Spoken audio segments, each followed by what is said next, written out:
20 से 30% ज्यादा देकर सरसों की खरीदी की है। मध्य प्रदेश, उत्तर प्रदेश, छत्तीसगढ़, पश्चिम बंगाल ऐसे राज्यों में दालें बहुत होती हैं। इन राज्यों में पिछले साल की तुलना में 15 से 25% तक का ज्यादा दाम सीधे किसानों को मिले हैं। दाल मिलों ने वहां भी सीधे किसानों से खरीद की है, सीधे उन्हें ही भुगतान किया है। अब देश अंदाजा लगा सकता है कि अचानक कुछ लोगों को जो दिक्कत होनी शुरू हुई है वो क्यों हो रही है। कई जगह ये भी सवाल उठाया जा रहा है कि अब कृषि मंडियों का क्या होगा। क्या कृषि मंडियां बंद हो जाएगी? क्या वहां पर खरीद बंद हो जाएगी? जी नहीं, ऐसा कतई नहीं होगा। और मैं यहां स्पष्ट कर देना चाहता हूं कि ये कानून, ये बदलाव कृषि मंडियों के खिलाफ नहीं है। कृषि मंडियों में जैसे काम पहले होता था वैसे ही अब भी होगा। बल्कि ये हमारी ही एनडीए सरकार है जिसने देश की कृषि मंडियों को आधुनिक बनाने के लिए निरंतर काम किया है। कृषि मंडियों के कार्यालयों को ठीक करने के लिए, वहां का कंप्यूटराइजेशन कराने के लिए पिछले 5-6 साल में से देश में बहुत बड़ा अभियान चल रहा है। इसलिए जो ये कहता है कि नए कृषि सुधारों के बाद कृषि मंडियां समाप्त हो जाएगी तो वो किसानों से सरासर झूठ बोल रहा है। साथियों, बहुत पुरानी कहावत है कि संगठन में शक्ति होती है। कृषि सुधार से जुड़ा दूसरा कानून इसी से प्रेरित है। आज हमारे यहां 85% से ज्यादा किसान ऐसे हैं जो बहुत थोड़ी सी जमीन उनके पास है। किसी के पास 1 एकड़, किसी के पास 2 एकड़, किसी के पास 1 हेक्टर, किसी के पास 2 हेक्टर। सब छोटे किसान हैं। छोटी सी जमीन पर खेती करके अपना गुजारा करता है। इस वजह से इनका खर्च भी बढ़ जाता है और उन्हें अपनी थोड़ी सी उपज बेचने पर सही कीमत भी नहीं मिलती है। लेकिन जब किसी क्षेत्र के ऐसे किसान अगर एक संगठन बनाकर यही काम करते हैं तो उनका खर्च भी कम होता है और सही कीमत भी सुनिश्चित होती है। बाहर से आए खरीदार इन संगठनों से बाकायदा समझौता करके सीधे उनकी उपज खरीद सकते हैं। ऐसे में किसानों के हितों की रक्षा के लिए ही दूसरा कानून बनाया गया है। एक ऐसा अनोखा कानून है जहां किसान के ऊपर कोई बंधन नहीं होगा। किसान के खेत की सुरक्षा, उसकी जमीन की मालिकी की सुरक्षा, किसान को अच्छे बीज, किसान को अच्छी खाद, सभी की जिम्मेदारी जो किसान के साथ कॉन्ट्रैक्ट करेगा उस खरीदार की होगी। किसान से जो समझौता करेगा उस समझौता करने वाले की होगी। साथियों, इन सुधारों से कृषि में निवेश बढ़ेगा, किसानों को आधुनिक टेक्नोलॉजी मिलेगी, किसानों के उत्पाद और आसानी से अंतर्राष्ट्रीय बाजार में पहुंचेंगे। मुझे बताया गया है कि यहां बिहार में हाल ही में 5 कृषि उत्पादक संघों ने मिलकर चावल बेचने वाली एक बहुत मशहूर कंपनी के साथ एक समझौता किया है। इस समझौते के तहत 4000 टन धान वो कंपनी बिहार के इन एफपीओ से खरीदेगी। अब इन एफपीओ से जुड़े किसानों को मंडी नहीं जाना पड़ेगा। उनकी उपज अब सीधे नेशनल और इंटरनेशनल मार्केट में पहुंचेगी। साफ है कि इन सुधारों के बाद खेती से जुड़े बहुत सारे छोटे बड़े उद्योगों के लिए बहुत बड़ा मार्ग खुलेगा। ग्रामीण उद्योगों की ओर देश आगे बढ़ेगा। मैं आपको एक और उदाहरण देता हूं। मान लीजिए कोई नौजवान एग्रीकल्चर सेक्टर में कोई स्टार्टअप शुरू करना चाहता है। वो चिप्स की फैक्ट्री ही खोलना चाहता है।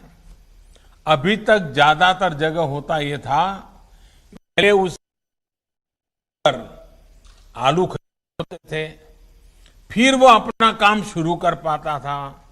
लेकिन अब वो नौजवान जो नए नए सपने लेकर के आया है, वो सीधे गांव के किसान के पास जाकर उससे आलू के लिए समझौता कर सकेगा। वो किसान को बताएगा कि मुझे इस क्वालिटी का आलू चाहिए, इतना आलू चाहिए। वो किसान को अच्छी क्वालिटी के आलू पैदा करने में हर तरह की तकनीकी सहायता भी करेगा। साथियों, इस तरह के समझौतों का एक और पहलू है। आपने ये देखा होगा कि जहां डेयरी होती है, वहां आसपास के पशुपालकों को दूध बेचने में आसानी तो होती है। डेयरियां भी पशुपालकों का, उनके पशुओं का ध्यान रखती है। पशुओं का सही समय पर टीकाकरण हो, उनके लिए सही तरह के शेड बने, पशुओं को अच्छा आहार मिले, पशु बीमार हो जाए तो उनका डॉक्टर पहुंच जाए। और मैं तो गुजरात में रहा हूं, मैंने देखा है डेयरी कैसे पशुओं को संभालती है। बड़ी डेयरी दूध उत्पादक उन तक जाकर के किसानों की मदद करती है। और इन सब के बाद भी ये बड़ी महत्वपूर्ण बात है, ये जो दूध खरीदने का काम है वो तो डेयरी कर लेती है, लेकिन पशु का मालिक तो पशुपालक या किसान ही रहता है। पशु का मालिक कोई और नहीं बनता है। वैसे ही जमीन का मालिक किसान ही रहेगा। ऐसे ही बदलाव अब खेती में भी होने का मार्ग खुल गया है। साथियों, ये भी जग जाहिर रहा है कि कृषि व्यापार करने वाले हमारे साथियों के सामने एसेंशियल कमोडिटी एक्ट के कुछ प्रावधान हमेशा आड़े आते रहे हैं। बदलते हुए समय में इसमें भी बदलाव किया है। दालें, आलू, खाद्य तेल, प्याज जैसी चीजें अब इस एक्ट के दायरे से बाहर कर दी गई है। अब देश के किसान बड़े बड़े स्टोर हाउस में, कोल्ड स्टोरेज में इनका आसानी से भंडारण कर पाएंगे। जब भंडारण से जुड़ी कानूनी दिक्कतें दूर होगी तो हमारे देश में कोल्ड स्टोरेज का भी नेटवर्क और विकसित होगा, उसका और विस्तार होगा। साथियों, कृषि क्षेत्र में इन ऐतिहासिक बदलावों के बाद, इतने बड़े व्यवस्था परिवर्तन के बाद, कुछ लोगों को अपने हाथ से नियंत्रण जाता हुआ दिखाई दे रहा है।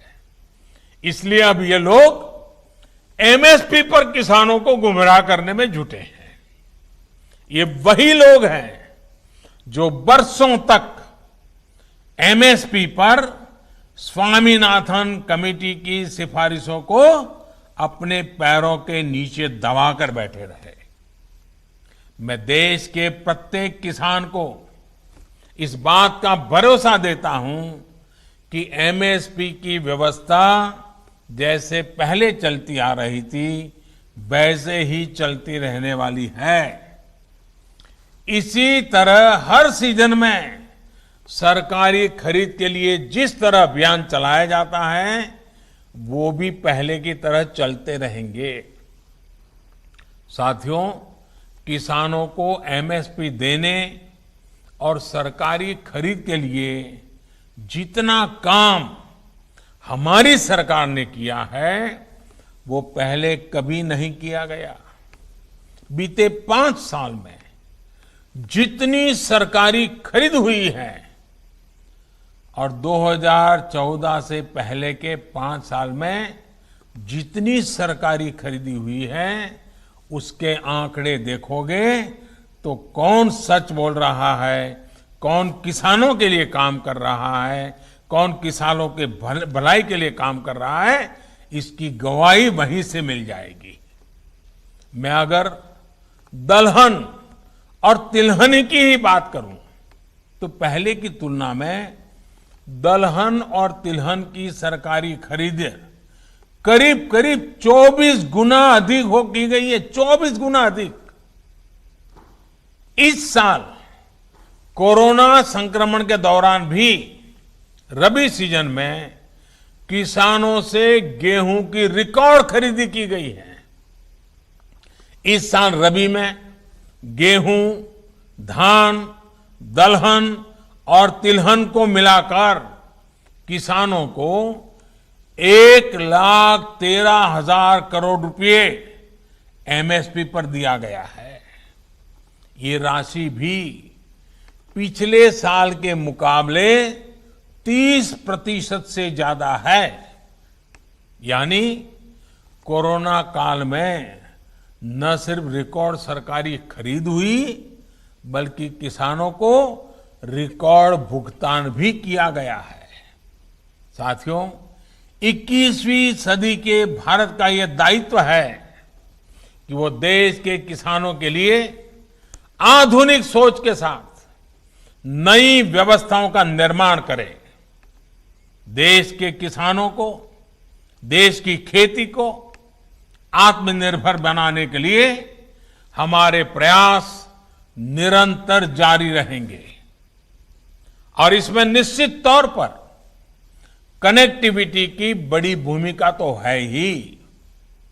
अंत में एक बार फिर कनेक्टिविटी के तमाम प्रोजेक्ट्स के लिए बिहार को, देश को बहुत बहुत बधाई देता हूं और मैं फिर एक बार आपसे वही आग्रह करूंगा कि हमें कोरोना से लड़ाई लड़ते रहना है, हमें कोरोना को पराजित करके रहना है।